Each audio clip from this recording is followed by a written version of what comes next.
Hey everybody, I am thrilled to bring you a super hot game right now. And yes, this is the deluxe version that was backed on Kickstarter, and so you're going to see the deluxe pieces in all my cutaway shots. But this is Planet Unknown. It is a game that takes a little bit over an hour to play, but does have 1 to 6 player capacity and all of these super cool bits. So I can't wait to jump into this and show you what's so cool about Planet Unknown.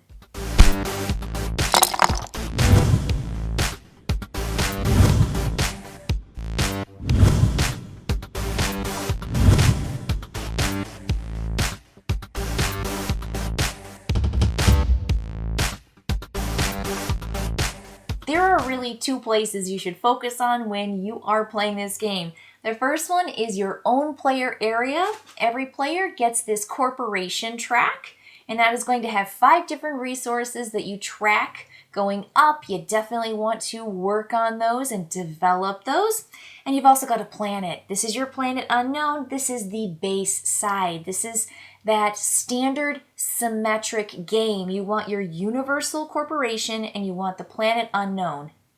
Here's where it gets really cool, and I'll get into it more later.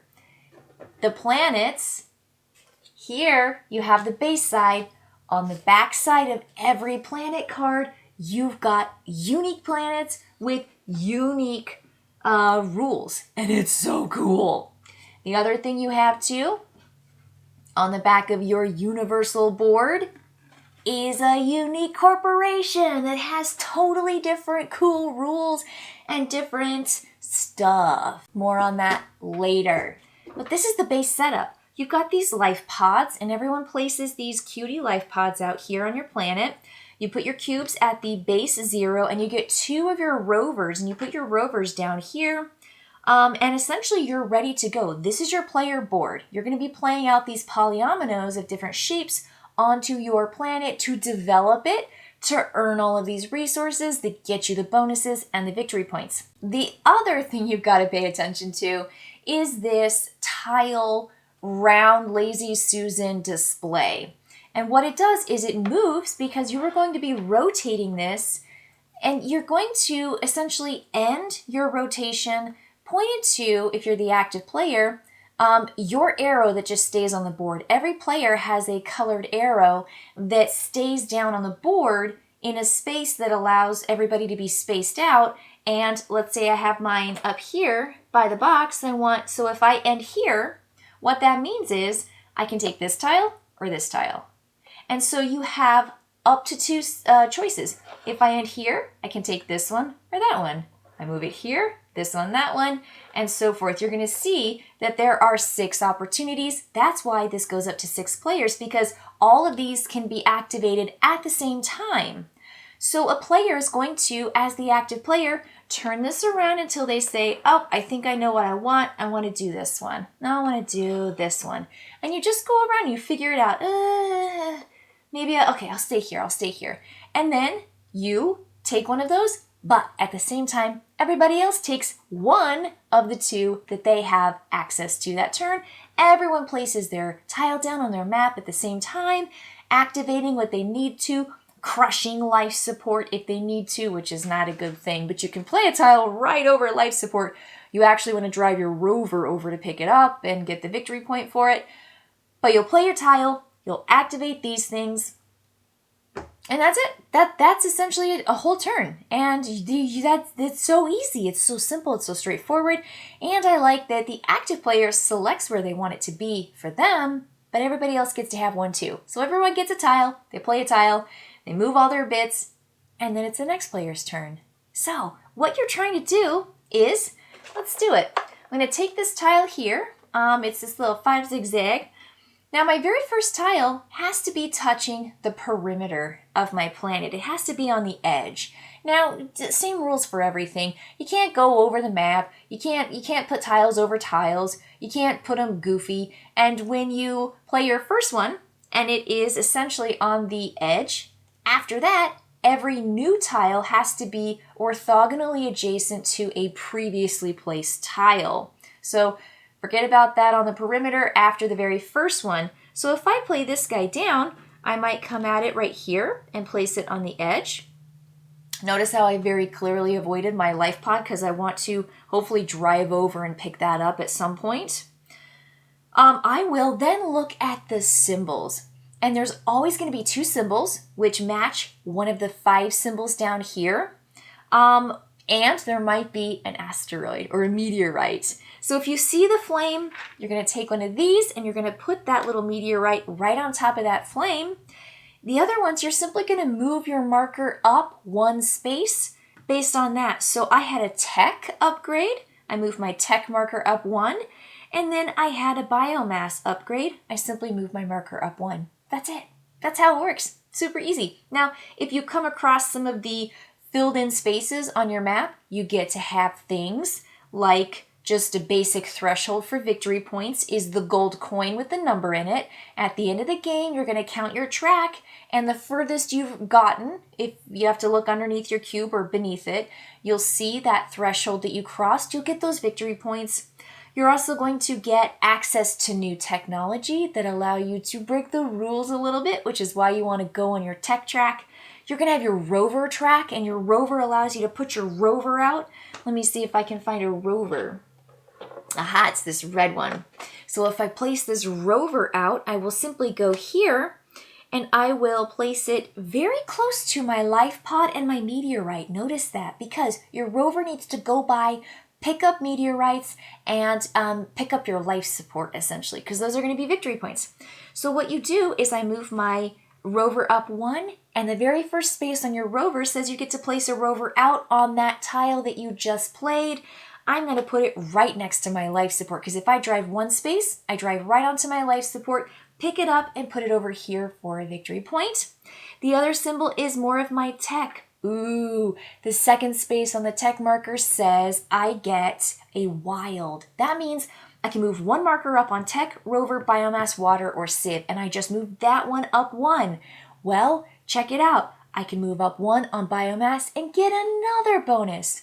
So now I'm doing this cascade effect of a bonus gets me a bonus, gets me a this, gets me a that, and you just keep doing it. So I'm going to do the bonus on my biomass. I go up 1, and now I can move that one up another one, or any of my others up. I'm going to move my rover, and it says I get 1. I move a rover 1 space. I move a rover, boom, grab that life support, put it in my thing. At the end of the game, I get a victory point.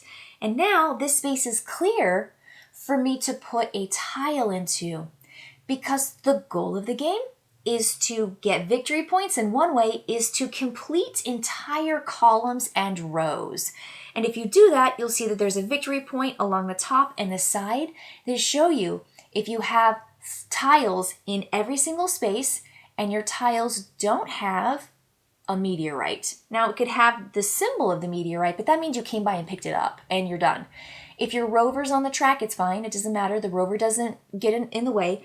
But an empty space or a life support breaks your column or your row bonus. So you want to put the tiles out to get your bonuses in all of your stats, and those give you abilities. But you also want to get the columns and you want to get the rows. That's the cool thing. Oh, I love this. I love it so much. I love the tile placement. I love the puzzling feature of it. And it just, I want to play right now. Like, I want to play again. I'm playing right now for you, and I'm taking a turn or 2, kind of. Oh, it just makes me want to play. And I'm already feeling so excited because look, I got 2 up on all my tracks. This is amazing. Now, a couple more things to keep in mind is that every player has a neighboring bonus that they're going to score at the end of the game. And that is simply between you and your neighbor to your right, and then you and your neighbor to your left. And they're different cards, and every card is unique. So this one says, have the least tech resources on your planet. Well, right now I've got 2 tech resources. If I had this next to me, I might not be going for tech in the way I'm going for tech, because those symbols are counted. And if my neighbor wins, they get 5 victory points. You can tie and each get 2. But if I lose this, I don't lose anything, but they gain on me. And some other ones are have the most unique areas of water on your planet. Right now I've got no water. Whoopsie. These are really cool. Those are your neighboring bonuses. They give you victory points. Now, speaking of water, Water is a really unique feature in this game, and I like the way it works. Notice that there's this strip of water and a little pile of water here, and I covered up some water under this one, right? I covered it right up, and it didn't matter. I just went plop right down on it. Now, let's say I grab this water tile. I grab this one. Now, if I want to activate water, I have to play it on the water. I can't take my water bonus, my water bonus, if I don't place it over water. So I could do simply this and play it right there, and I could have that activated because it's over water. And now I go 1 water, and here's the other symbol. This symbol says you get to activate anything that is orthogonally touching that or on the same tile. So right now that's not touching anything, so I would take another water, which puts me at the threshold of 1 victory point. So that's it. You've got everything. You know how to do the water. You know how to activate all of your bonuses here. You know how to move your rover, and you also know what this kind of electricity, what are those called? Solar panels work, right? That's what that is right there. This is the game. What you're going to do is you're going to play all the way until this whole stack is gone and there's only 1 tile here. And if a player takes that last tile, that's going to end the round, because you're not going to go the next round and give somebody no choice at all. That's not how it works. It ends when someone takes the last of both stacks entirely. Or a player has their arrow pointing at a section and they legally can't place a tile. It just doesn't fit. This tile doesn't fit. That tile doesn't fit. That's going to be the end of the game as well. That's going to trigger the end. It plays through. It feels good. It's so satisfying. Everyone kind of sees what everyone's doing. You kind of get a feel for it. It says 70 minutes on the box. Maybe your first time through playing with the base game, it might take you a little bit longer, but you don't feel it. You just have a really good time the entire time. It's so fun, and it goes pretty quick because this is simultaneous. When one player selects, everybody then looks at where their arrow points, they take their tile, they move their bebops, and they're done. And it's just so easy. So it happens all at the same time. The other thing I haven't mentioned, I always go heavy on Civ when I play this, and I love the Civ cards. You get these Civ cards, and these give you bonuses. And so on your base track, you've got a 1, 2, 3, 4. Of course, the Civ advancements get better as you go. But they're going to be things like moving your trackers, getting victory points, grabbing some biomass patches. So remember how I got my life pod? If I move my rover again and I got a biomass patch, that's a onesie.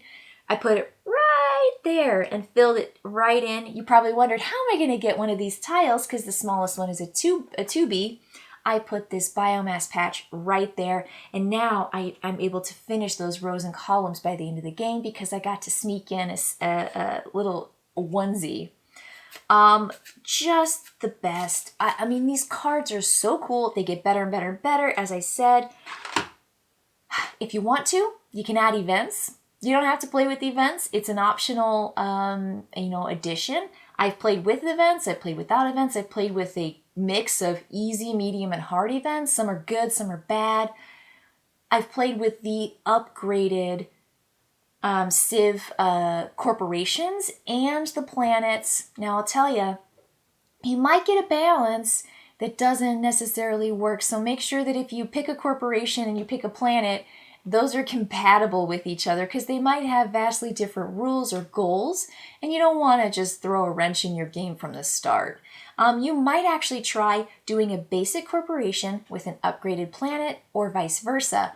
The base planet with an upgraded corporation as like a middle step to get to the full kind of asymmetrical, everybody's playing with slightly different rules version of Planet Unknown.